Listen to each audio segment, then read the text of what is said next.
Conversations around a shifting global order and the future of international trade took center stage at a finance seminar in Abuja tagged banking recapitalization towards a $1 trillion economy playing the global game.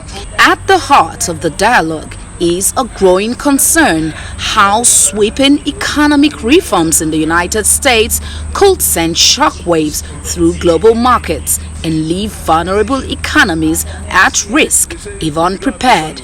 Our financial system and architecture have assumed a new dimension even before the new administration of Donald Trump in the United States of America. Globalization has broken the limits of financial flows and investors have inadvertently taken full advantage of the opportunities. Experts at the event say banks' recapitalization in the country is not just a policy imperative, but a national survival strategy. Now we have a bigger need, much bigger need to recapitalize, not just because of the 1 trillion vision, but because we are facing a complete meltdown. What we call a tsunami is about to hit global community, and also Nigeria will take a much bigger hit than many African countries. And what is that? It's President Donald Trump.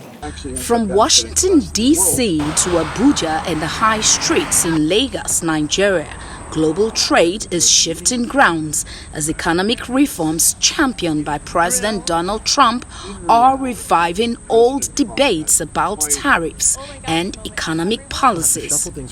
Experts point to history for clues, recalling the Great Depression in the 1930s, triggered by the U.S. tariff wars. Motivation behind Trump is one, he's dreaming about 1930s when 80% of American revenue was coming from tariff.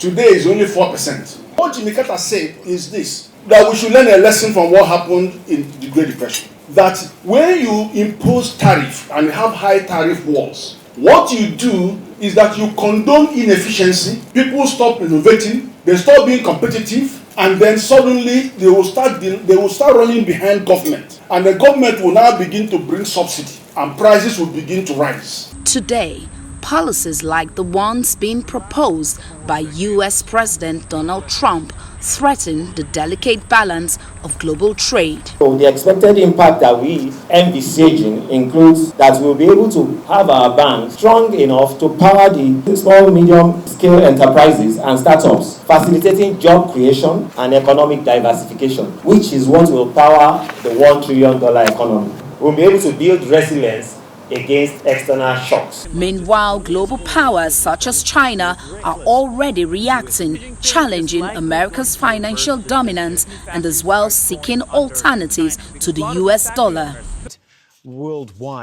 As the US redefines its economic playbook, Nigeria's $1 trillion economic vision may depend on how well it can navigate these challenges. No one can develop this country except us. The infrastructure funding has to be done by Nigerian banks. We must take the lead. Even if we get support from outside, it's a support. But banks must be positioned to fund infrastructure in Nigeria. And the infrastructure gap is huge. Nigerian banks are strong enough to manage the reserve of Nigeria.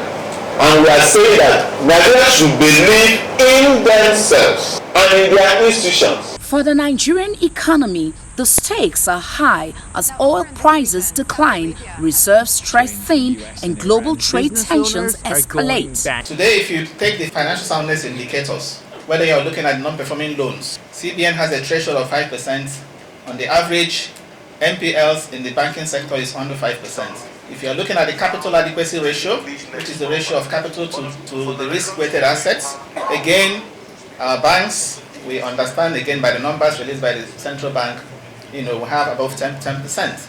If you're looking at liquidity ratio, the threshold is 30%. Most of our banks have more than 30%. To get the desired impact and to drive the quest for a $1 trillion economy, I will beg the CBN be more aggressive regulatory control of the banks. That is what the whole essence is about, is to be able to mobilize the kind of capital that would enable you pursue the kind of, say, infrastructural development that would make you a force to reckon with in the world. There's so much that needs to be done as far as this country is concerned, as you would have heard from some of the speakers. To do, say, a rail line from Port Harcourt to the northeast would take somewhere around, he was talking about somewhere around $13-15 billion. You can't do that with the old capital base of the bank, considering the level of devaluations that have happened. As economies grapple with the realities of a rapidly changing world, globalization is being redefined, and with it, the rules of engagement in trade and finance. For Nigeria, financial experts agree stronger banks, smarter trade policies, and deeper regional cooperation will go a long way in enhancing resilience and stability. Vivian Akinyosoye, AV1 News.